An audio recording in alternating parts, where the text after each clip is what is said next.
2024 लोकसभा चुनाव की तारीखों पर आया बड़ा अपडेट। लोकसभा के साथ विधानसभा चुनाव की तारीखों का ऐलान। लोकसभा चुनाव 2024 का बज चुका है बिगुल। लोकसभा चुनाव 7 से 8 चरणों में होंगे। नमस्कार, मैं हूं परवीन शेख। आप देख रहे हैं कैपिटल टीवी की स्पेशल स्टोरी। इस स्टोरी में बात लोकसभा चुनाव 2024 को लेकर आए बड़े अपडेट की, जिससे सभी राजनीतिक दलों की धड़कनें बढ़ चुकी हैं। 16 मार्च का दिन कई मायनों में काफी खास होने वाला है। इस दिन का सभी को बेसब्री से इंतजार था। 16 मार्च को चुनाव आयोग की बड़ी कॉन्फ्रेंस होने वाली है, जिसमें आने वाले चुनावों को लेकर तारीखों का ऐलान हो जाएगा। आम चुनाव 2024 और राज्य विधानसभा के कार्यक्रम की घोषणा करने के लिए चुनाव आयोग शनिवार 16 मार्च को प्रेस कॉन्फ्रेंस करेगा। ये मीडिया के साथ ईसी की ब्रीफिंग जो है वो दोपहर 3 बजे होगी। इसे ईसीआई के सोशल मीडिया प्लेटफॉर्म पर लाइव स्ट्रीम किया जाएगा। इसके साथ ही पूरे देश में आचार संहिता भी लागू हो जाएगी। एक दिन पहले ही 2 चुनाव आयुक्तों की नियुक्ति की गई है। ज्ञानेश कुमार और सुखबीर संधू नए चुनाव आयुक्त ने शुक्रवार 15 मार्च को पदभार संभाला। आयोग के तीनों अधिकारियों ने शुक्रवार को ही चुनाव कार्यक्रम को लेकर बड़ी बैठक की थी। नए चुनाव आयुक्त करेंगे तारीखों का ऐलान। चुनाव आयोग की बैठक में हुए बड़े खुलासे। 2024 लोकसभा चुनाव में 97 करोड़ वोटर्स, 2 करोड़ नए मतदाता जुड़े। राजनीतिक दलों को लेकर भी ईसी ने किया है बड़ा ऐलान। 2024 लोकसभा चुनाव में 97 करोड़ लोग वोटिंग कर सकेंगे। चुनाव आयोग ने 8 फरवरी को सभी 28 राज्यों और 8 केंद्र शासित प्रदेशों के वोटर से जुड़ी स्पेशल समरी रिवीजन 2024 की रिपोर्ट जारी की थी। आयोग ने बताया कि वोटिंग लिस्ट में 18 से 29 साल की उम्र वाले 2 करोड़ नए मतदाताओं को जोड़ा गया है। 2019 लोकसभा चुनाव के मुकाबले रजिस्टर्ड वोटर्स की संख्या में 6% का इजाफा हुआ है। चुनाव आयोग ने कहा, दुनिया में सबसे ज्यादा 96.88 करोड़ वोटर्स लोकसभा चुनावों में वोटिंग के लिए रजिस्टर्ड हैं। साथ ही जेंडर रेशियो भी 2023 में 940 से बढ़कर 2024 में 948 हो गया है। पिछले 2 लोकसभा चुनाव में चुनाव की तारीखों के ऐलान और वोटिंग के बीच करीब 40 से 50 दिन का अंतर था। 2019 लोकसभा चुनाव 11 अप्रैल से 19 मई के बीच 7 चरणों में हुआ था। चौथे दिन 23 मई को रिजल्ट आ गया था और इसी तरह 2014 में लोकसभा चुनाव की तारीखों की घोषणा भी 5 मार्च को की गई थी। 7 अप्रैल से 12 मई तक 9 चरणों में चुनाव कराए गए थे। इस बार भी रिजल्ट चौथे दिन यानी 16 मई को आए थे। नए चुनाव आयुक्त ज्ञानेश कुमार और सुखबीर सिंह संधू के साथ मुख्य चुनाव आयुक्त राजीव कुमार लोकसभा चुनाव की तारीखों का ऐलान करने वाले हैं। चुनाव आयोग के सभी सोशल मीडिया प्लेटफॉर्म पर इसकी लाइव स्ट्रीमिंग की जाएगी और इसकी व्यवस्था कर दी गई है। सूत्रों के मुताबिक लोकसभा चुनाव 7 से 8 चरणों में किया जा सकता है। इससे पहले गुरुवार को नए चुनाव आयुक्तों की नियुक्ति के बाद यहां पर 15 मार्च को इन लोगों ने पदभार संभाला। Chief election commissioner Rajiv Kumar ने शुक्रवार सुबह दोनों चुनाव आयुक्तों ज्ञानेश कुमार और सुखबीर सिंह संधू का स्वागत किया। दोनों के पदभार संभालने के बाद यहां पर 14 मार्च को 11 बजे के आसपास चुनाव आयोग की एक अहम बैठक भी हुई। इस बैठक में लोकसभा चुनाव की तैयारियों की समीक्षा की गई और इस दौरान दोनों चुनाव आयुक्तों ने सीईसी के साथ चुनाव कार्यक्रम को लेकर एक निर्णायक मंथन भी किया है। सर्वे में बीजेपी को बड़ी जीत का अनुमान। एनडीए और इंडिया में होगा मुकाबला। पिछली बार 7 चरणों में हुए थे चुनाव। दिसंबर 2023 और जनवरी 2024 के बीच देश का मिजाज समझने के मूड ऑफ द नेशन को लेकर यहां पर एक सर्वे किया गया। सर्वे में सामने आया था कि 2024 में बीजेपी हैट्रिक लगाने जा रही है और सर्वे के मुताबिक 543 में से एनडीए को 335 सीटें मिलने का अनुमान है, जबकि इंडिया ब्लॉक के खाते में सिर्फ 166 सीटें जा सकती हैं और अन्य को 42 सीटें भी मिल सकती हैं। इनमें से बीजेपी अकेले अपने दम पर 304 सीटों पर जीत हासिल कर सकती है। कांग्रेस को 71 और दूसरे के खाते में यहाँ पर जो अन्य के खाते में 168 सीटें आ सकती हैं।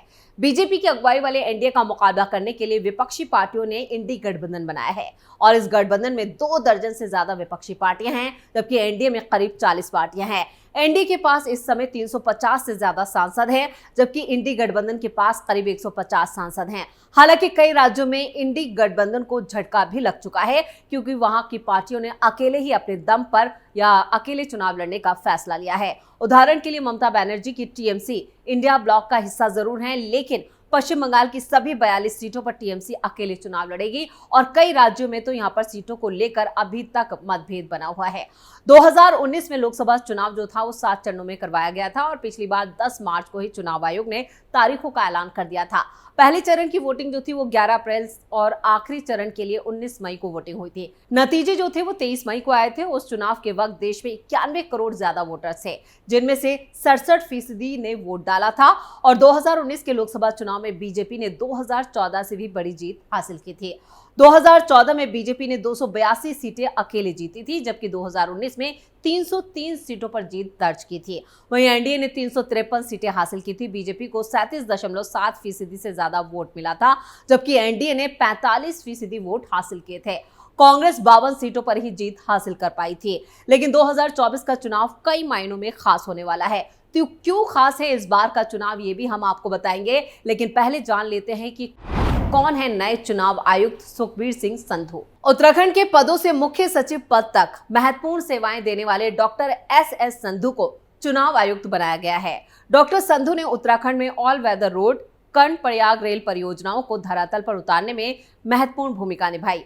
वहीं इसके साथ ही पीएम मोदी के ड्रीम प्रोजेक्ट केदारनाथ की प्रगति रिपोर्ट भी पीएमओ जो था वो सीधे डॉक्टर संधू से ही लेता था। उत्तराखंड में मुख्य सचिव के रूप में सेवाएं दे चुके डॉक्टर सुखबीर सिंह संधू को चुनाव आयुक्त बनाए जाने से देवभूमि की अहमियत और बढ़ गई है।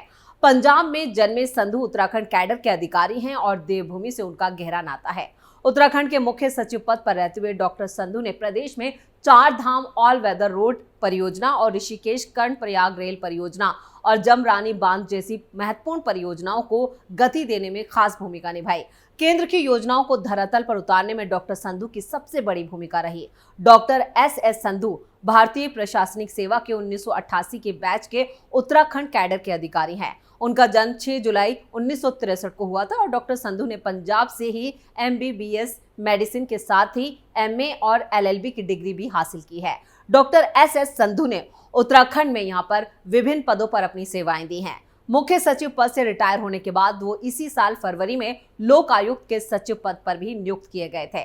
उत्तराखंड में प्रमुख सचिव मुख्यमंत्री पद पर रहने के बाद डॉक्टर संधू साल 2019 में केंद्र में यहां पर प्रतिनियुक्ति पर चले गए थे, जहां उन्होंने अक्टूबर 2019 में NHAI के अध्यक्ष के रूप में भी पदभार संभाला।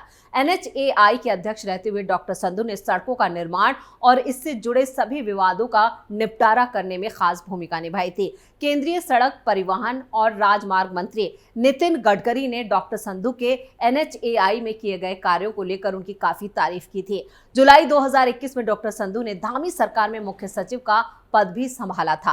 वो 31 जनवरी 2024 को रिटायर हुए थे और रिटायर होने के बाद उनके लंबे प्रशासनिक अनुभव को देखते हुए उन्हें लोकपाल कार्यालय में सचिव पद की अहम जिम्मेदारी सौंपी गई थी। डॉक्टर संधू ने IAS अधिकारी के रूप में शुरुआती दौर में 9 सालों तक उत्तराखंड में अपनी सेवाएं दी हैं। इसके बाद वो 2 बार इंटर स्टेट डेपुटेशन पर पंजाब भी गए। पहली बार 1997 से लेकर 2002 और उसके बाद साल 2007 से लेकर साल 2012 तक पंजाब में डेपुटेशन पर रहे। अब इनके नेतृत्व में ही 2024 का महापर्व यानी आम चुनाव होने जा रहा है। लोकतंत्र पर हो रहा हमला आम चुनाव में होगा निर्णायक। लोकसभा के रण से पहले विपक्ष का बड़ा बयान। लोकसभा चुनाव से पहले तमाम राजनीतिक दलों के बीच बयानबाजी का दौर शुरू हो चुका है। इस बीच भारतीय कम्युनिस्ट पार्टी के महासचिव डी राजा ने केंद्र सरकार पर तीखा हमला किया है। उन्होंने कहा कि 2024 के लोकसभा चुनाव भारत के भविष्य के लिए बेहद खास हैं। आप सभी जानते हैं कि धर्मनिरपेक्ष लोकतंत्र पर सत्तारूढ़ दल लगातार हमले कर रहा है, इसलिए संविधान और लोकतंत्र को बचाने के लिए बीजेपी को हराना अब जरूरी हो गया है। मोदी की गारंटी नारे पर टिप्पणी करते हुए डी राजा ने कहा है कि ये सिर्फ एक नारा है जिसे सिर्फ चुनावी फायदे के लिए तैयार किया गया। ये सिर्फ एक खोखली बयानबाजी है, इसका वास्तविकता से कोई लेना देना नहीं है। डी राजा अकेले नहीं है, विपक्ष के कई नेताओं का यही कहना है। इधर बीजेपी सिर्फ चुनावों के लिए इस तरह के नारे का इस्तेमाल करती है, तो वहीं पीएम मोदी ने एनडीए के लिए 400 से ज्यादा सीटें, तो वहीं बीजेपी के लिए 370 प्लस सीटों का लक्ष्य जो है उसका टारगेट फिक्स कर दिया है। और उस दौरान प्रधानमंत्री ने कहा था कि लोग उनके विरोधियों को फिर से केवल विपक्षी बेंच तक ही सीमित नहीं रखेंगे, बल्कि वो और अधिक ऊंचाई हासिल कर सकते हैं और जल्द ही केवल सदन की सार्वजनिक देरगांव में ही देखे जाएंगे। बीजेपी का चुनावी अभियान का चेहरा होने के अलावा इस गठबंधन में मोदी का टच भी है, जिसमें जीत के बड़े उद्देश्य की पूर्ति के लिए प्रधानमंत्री ने अतीत को पीछे छोड़ते हुए उन साझेदारों को भी अपने साथ ले लिया है जिन्होंने अतीत में उनके साथ व्यक्तिगत दुर्व्यवहार भी किया था, वो उसे भूल चुके हैं। मामला जेडीयू सुप्रीमो नीतीश कुमार का है, जो 2015 में खासतौर पर पीएम मोदी को बीजेपी का प्रधानमंत्री पद का उम्मीदवार बनाए जाने के बाद से नाराज थे और बीजेपी से अलग हो गए थे। हालांकि बाद में वो एनडीए में लौटे, लेकिन दोबारा बाहर निकलने के बाद वो फिर से बीजेपी और पीएम मोदी पर हमलावर हो गए। हाल ही में नवंबर में नीतीश ने वन मैन शो होने के लिए मोदी सरकार की आलोचना की थी और सूत्रों का कहना है कि बीजेपी के प्रति नीतीश का ताजा यूटर्न तब आया जब मोदी ने उन्हें एनडीए में शामिल होने के लिए यहां पर एक बड़ा ऑफर दिया और इसका बीड़ा उठाया। मोदी की यही रणनीति इंडी गठबंधन पर भारी पड़ गई है, जिससे साफ है कि बीजेपी एक बार फिर देश की सत्ता पर काबिज होने जा रही है। स्पेशल स्टोरी में इतना ही। वीडियो को लाइक करें और शेयर करें। कैपिटल टीवी को सब्सक्राइब जरूर करें। नमस्कार।